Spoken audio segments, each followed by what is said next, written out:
한 목소리로 봉독하겠습니다. 시작. 그러나 성령이 밝히 말씀하시기를 후일에 어떤 사람들이 믿음에서 떠나 미혹하는 영과 귀신의 가르침을 따르리라 하셨으니 자기 양심이 화인을 맞아서 외식함으로 거짓말하는 자들이라. 혼인을 금하고 어떤 음식물은 먹지 말라고 할 터이나 음식물은 하나님이 지으신 바니 믿는 자들과 진리를 아는 자들이 감사함으로 받을 것이니라. 하나님께서 지으신 모든 것이 선함에 감사함으로 받으면 버릴 것이 없나니 하나님의 말씀과 기도로 거룩하여 짐이라. 내가 이것으로 형제를 깨우치면 그리스도 예수의 좋은 일꾼이 되어 믿음의 말씀과 내가 따르는 좋은 교훈으로 양육을 받으리라. 망령되고 허탄한 신화를 버리고 경건에 이르도록 내 자신을 연단하라. 육체의 연단은 약간의 유익이 있으나 경건은 범사에 유익하니 금생과 내생에 약속이 있느니라. 이쁘다 이 말이요 모든 사람들이 받을만 하도다. 이를 위하여 우리가 수고하고 힘쓰는 것은 우리 소망을 살아계신 하나님께 두미니 곧 모든 사람 특히 믿는 자들의 구주시라. 너는 이것들을 명하고 가르치라. 누구든지 내 연소함을 업신여기지 못하게 하고 오직 말과 행실과 사랑과 믿음과 절절에 있어서 믿는 자에게 본이 되어 내가 이를 때까지 읽는 것과 권하는 것과 가르치는 것에 전념하라. 내 속에 있는 은사 곧 장로의 회에서 안수받을 때에 예언을 통하여 받은 것을 가볍게 여기지 말며 이 모든 일에 전심전력하여 너의 성숙함을 모든 사람에게 나타나게 하라. 내가 내 자신과 가르침을 살펴 이 일을 계속하라. 이것을 행함으로 내 자신과 내게 듣는 자를 구원하리라. 아멘. 오늘은 디모데전서 4장 말씀을 가지고 그리스도 예수의 좋은 일꾼 이런 제목으로 묵상 나눔하도록 하겠습니다. 먼저 1절로 5절 말씀인데 1절을 봅니다. 어떤 사람들이 믿음에서 떠나 미혹하는 영과 귀신의 가르침을 따르리라 그랬습니다. 바울은 디모데에게 마지막 때에 많은 사람들이 믿음에서 떠나 미혹하는 영과 귀신의 가르침을 따르리라 이런 성령의 말씀을 전합니다. 즉 일부 성도들이 이단 사상과 그릇된 교훈에 미혹당해서 바른 믿음을 저버리게 될 것이라는 것입니다. 이들은 양심의 화인을 맞아 외식함으로 거짓을 말하는 자들로서 혼인과 어떤 음식을 금할 것인데 바울은 음식은 하나님께서 지으신 것으로 모든 것이 선하고 감사함으로 받으면 버릴 것이 없고 말씀과 기도로 거룩해진다 그렇게 말하고 있습니다. 자, 오늘 본문이 우리에게 주는 교훈이 있는데 이단 사상과 그릇된 교훈을 조심하라는 것입니다. 한번 따라해 봅시다. 이단 사상과 그릇된 교훈을 조심하라. 자, BC 2세기 이후에 생겨난 SNF파는 엄격한 금욕주의를 주장을 했습니다. 이들은 공동생활을 영위하면서 음주와 육식을 금지했습니다. 그런데 이러한 SNF파의 금욕주의가 영지주의와 혼합이 되면서 이단 사상을 형성한 것입니다. 이들은 정신은 선하고 물질, 즉 육은 악하다라는 생각으로 육신의 욕망을 금지함으로 혼인과 육식을 금지했습니다. 그러나 혼인 제도는 하나님께서 인간을 위해서 직접 제정하신 선하고 아름다운 그러한 제도이며 율법을 완전케 하신 예수님으로 인해 어떤 음식도 자유롭게 먹을 수가 있게 되었습니다. 따라서 에베소 교회 성도들은 거짓 교사들의 미혹을 분별하여 미혹되지 말아야만 했습니다. 역사적으로 진리의 보루인 교회를 미혹하고 위협하는 악한 영과 이단의 역사는 끊이질 않았습니다. 때문에 우리 성도들은 교회 안에 들어온 잘못된 가르침을 잘 분별하고 무엇보다 영적 무감각과 안해함에 빠지지 않도록 늘 성령의 또 진리의 단호한 권고에 귀를 기울여야 할 것입니다. 요즘 그 어느 때보다 이단들이 극성을 부리고 있는데요. 지난 토요일에 금능역에 나가 보니까 신천지 성도들이 풍선을 들고 뛰어다니면서 전도를 하고 있었습니다. 주일날에도요. 우리 독서 축제할 때도 신천지들이 와서 거기서 뭐 한다고 그러지 않았습니까? 이런 상황에서 우리가 전도하기가 참 쉽지가 않아요. 우리 교회도 신천지로 오해받을 수 있기 때문인데 정말 걱정이 됩니다. 제가 제 큐티를 매일 성경 묵상 나눔터에 매일 올리고 그리고 큐티 영상을 유튜브에 올리게 된 것은 하나님께서 저에게 그렇게 하라는 그런 마음을 강하게 주셨기 때문입니다. 저는 늘 나같이 작은 교회 목사가 글을 올리고 영상을 올리는 게 과연 무슨 소용이 있을까, 무슨 의미가 있을까 이런 생각으로 순종하지 않고 있다가 하나님께서 저를 하도 몰아붙이셔서 제가 마지못해 이 글과 영상을 올리게 됐습니다. 그런데 얼마 전에 하나님께서 저에게 깨닫게 해주신 게 있어요. 궁금한 게 있어서 인터넷에 성경 구절을 검색을 했는데 놀랍게도 이단들이 올린 그런 글들이 수두룩하게 올라오더라고요.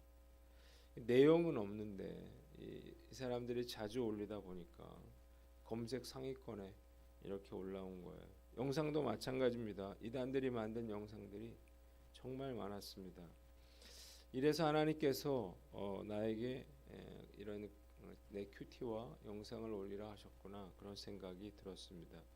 또 한 가지 놀라웠던 건 저도 잘 보지 않는 제 설교 영상을 과연 누가 보겠나 이런 생각으로 올렸던 유튜브 영상 설교 영상 조회수가 이 관리자 모드에서 보니까 7만 5천 회가 넘었더라고요. 교회 홈페이지에 올린 설교 및 묵상의 조회수는 총 60만이 넘습니다. 제가 이 사실을 알고 정말 깜짝 놀랐는데 미약하나마 인터넷이라고 하는 사이버 공간에서 벌어지는 그런 이단과 영적 전투에서 작은 그러한 힘이라도 보태야겠다 그런 생각이 들었습니다. 오늘 말씀 앞에서 나 자신 돌아보고 우리가 늘 이단 사상과 그릇된 교훈에 조심하는 경계하는 깨어있는 저와 여러분들 되시기를 주님의 이름으로 축원합니다. 두 번째는 6절에서 10절인데 7절을 봅니다.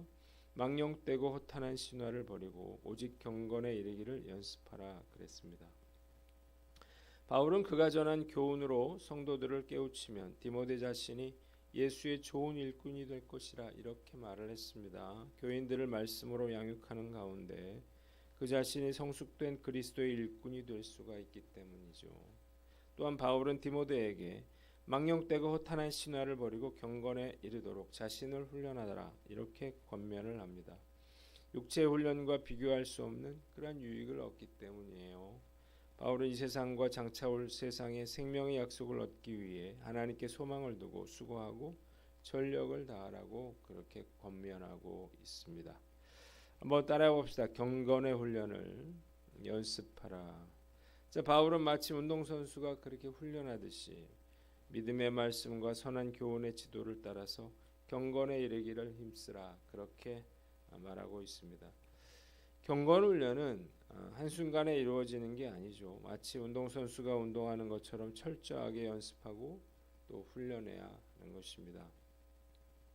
제가 좋아하고 또 존경하는 이영표 씨가 자신의 선수 시절 훈련에 대해서 이렇게 이야기를 했습니다. 중1 때부터 대학교 4학년 때까지 10년간 연습을 했다. 중학교 때는 야간에 드리블 연습을 많이 했다. 고등학교 때는 팀 훈련 6시 반 하기 1시간 전에 나와서 산을 뛰었다. 겨울철에는 추워서 울면서 뛰었다. 그리고 6시 반부터 팀 훈련을 한 후 숙소로 돌아와 상을 차리고 밥 먹고 설거지를 했다. 오전 수업에 들어가면 피곤해서 잠들 때가 많았다. 점심때 밥을 해먹고 오후 3시부터 2시간 훈련했다. 다시 밥 차려 먹고 설거지하고 개인 훈련을 오후 8시부터 했다. 그때 난 줄넘기를 했는데 믿기 어렵겠지만 줄이 닳아서 끊어진 적도 있다. 2단 줄넘기를 처음에는 100개를 한 뒤 숨차서 더 할 수가 없었다. 나중에는 2단을 쉬지 않고 1000개나 했고 3단 뛰기를 추가로 100개 더 할 수 있었다. 그때 노력이 어떤 결과를 가져오는지 알게 되었다. 이런 글을 썼더라고요. 왜 그가 프리미어 리거가 되고 성공할 수밖에 없었는가를 알 수 있습니다. 사실 경건의 훈련은 경건의 연습은 이보다 더 열심히 해야 하는 거예요. 더 큰 유익이 있기 때문이에요. 경건의 연습은 영생의 삶에까지 영향을 미칩니다. 그래서 우리는 경건에 그러한 이르기 위해서 계속해서 피나는 연습을 해야 하는 거예요. 이 세상과 장차올 세상에 받을 영생의 약속은 결코 저절로 주어지는 것이 아닙니다. 우리가요 조금만 방심하면 우리가 묵상과 기도를 다 내려놓게 되어 있습니다. 그래서 우리가 늘 깨어 있어야 하는 거고 또 이것을 정말 열심히 노력해야 하는 것입니다. 제가 나름대로 경건 훈련을 위해서 말씀 묵상과 기도에 최선의 노력을 기울이고 있는데 이것은 제가 목사이기 때문이 아니에요. 제가 이 경건에 유익이 있다고 하는 사실을 알고 또한 이것이 나를 영생으로 이끌어갈 수 있다고 하는 사실을 너무나 잘 알고 있기 때문입니다. 자, 지도자는 경건의 비밀을 잘 가르치되 먼저 자신이 경건의 사람이 되어야 할 것이라는 생각이 듭니다. 오늘 나는 어떤가 살펴보고 우리가 말씀 묵상과 기도를 쉬지 않고 정말 철저히 연습하는 저와 여러분들 되시기를 주님의 이름으로 축원합니다. 마지막으로 11절로 16절 말씀인데 11절을 봅니다. 누구든지 내 연수함을 업신여기지 못하게 하고 오직 믿는 자에게 본이 되어 그랬습니다. 바울은 그가 젊다고 해서 아무도 그를 업신여기지 못하게 하고 말과 행실과 사랑과 믿음과 순결에서 믿는 자들의 본이 되고 말씀을 전하고 가르치는 일에 전념하라고 디모데에게 권면을 합니다. 또한 그가 받은 은사를 소홀히 여기지 말고 적극적으로 사용하여 발전하는 모습이 드러나게 하라 이렇게 말했습니다. 그가 계속해서 말씀을 가르치면 자신뿐만 아니라 그의 말을 듣는 자들도 구원을 받게 될 것이었습니다. 디모데가 루스드라에서 바울을 수행했을 때에 그 나이를 한 20세 정도로 본다면 에베소에서 디모데의 나이는 약 38세에서 40세 정도 되는 걸로 추정이 됩니다. 그래서 나이 많은 장로들과 교인들을 가르치기가 부담스러웠을 것이에요. 그러나 그가 나이가 어리다는 이유 때문에 교인들로부터 업신여김을 당한다면 제대로 교인들을 지도할 수가 없었겠죠. 그래서 바울이 디모데에게 누구든지 내 연소함을 업신여기지 못하게 하라 이렇게 권면하고 있는 것입니다. 본문이 우리에게 주는 교훈이 있는데 어린 목회자라도 존중하라는 것입니다. 우리나라처럼 서열 문화가 뿌리 깊게 그렇게 박혀 있는 나라는 나이 때문에 목회자들이 어려움을 겪는 경우가 흔히 있습니다. 교회 생활을 하다 보면 나이 어린 그런 목회자들을 만나게 됩니다. 그 목회자가 교회학교 전도사일 수도 있고 부목사일 수도 있고 아니면 새로 청빙된 담임 목사일 수도 있습니다. 나이가 자기보다 어리다고 해서 함부로 대하는 성도들이 있는데 이것은 전혀 성경적인 것이 아닙니다. 그리고 그에게도 큰 손해가 될 것입니다. 병원에 갔는데요. 또 의사에게 진찰이나 수술을 받게 되는데 나보다 나이가 어리다고 해서 함부로 대하는 환자는 아무도 없을 것입니다. 나이가 중요한 게 아니라 정확한 진단과 또 시술이 능력이 중요하기 때문이에요. 목회자도 마찬가지죠. 중요한 것은 나이가 아니라 그가 전하는 하나님의 말씀이에요. 때문에 나이가 어리다고 해서 그를 무시한다면 그를 통해서 말씀하시는 하나님의 말씀을 전해 들을 수가 없을 것입니다. 나이가 어리더라도 목회자는 교회 리더로 세운 사람이라는 사실을 아시기를 바랍니다. 하나님이 그를 통해 말씀하셔요. 아무리 어려도 그가 하나님이 택하신 종이라는 사실을 잊지 말아야 할 것입니다. 우리 교회는 날이 어린 그런 목회자들은 없지만 오늘 권위라고 하는 것은 하나님께로 주어진 것임을 알고 우리가 하나님의 권위를 인정할 줄 아는 겸손한 그런 사람이 되시기를 주님의 이름으로 축원합니다. 마지막으로 믿는 자에게 본이 되라는 거예요. 바울은 디모데에게 믿는 자들의 본이 되라 이렇게 말합니다. 여기서 본에 해당하는 헬라어 티포스의 문자적인 의미는 쇠로 만든 틀을 찍어서 생기는 자국을 말하는 것입니다. 성도들은 목자를 보고 그가 행하는 대로 본받게 되니 매사에 모범을 보여야 한다는 거예요.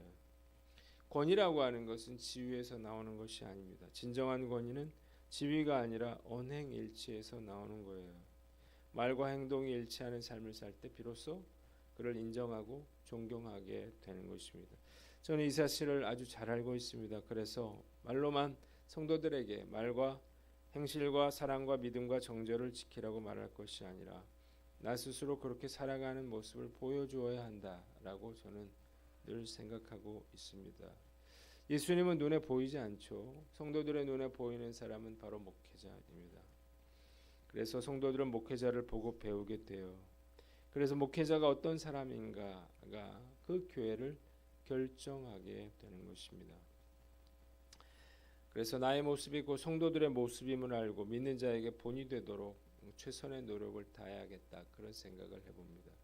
오늘 말씀 앞에서 나 자신을 돌아봐야 되겠죠. 과연 나는 얼마나 다른 사람에게, 내 자녀에게, 내 주변 사람에게 본이 되고 있는 사람인가요? 오늘 스스로를 돌아보고 우리가 다른 사람에게 본이 될 수 있는 그러한 믿음의 사람 되시기를 주님의 이름으로 축원합니다. 기도하겠습니다. 하나님 아버지, 이단 사상과 그릇된 교훈에 조심하며 경건의 연습에 최선을 다하며 믿는 자들에게 본이 되게 하여 주시옵소서.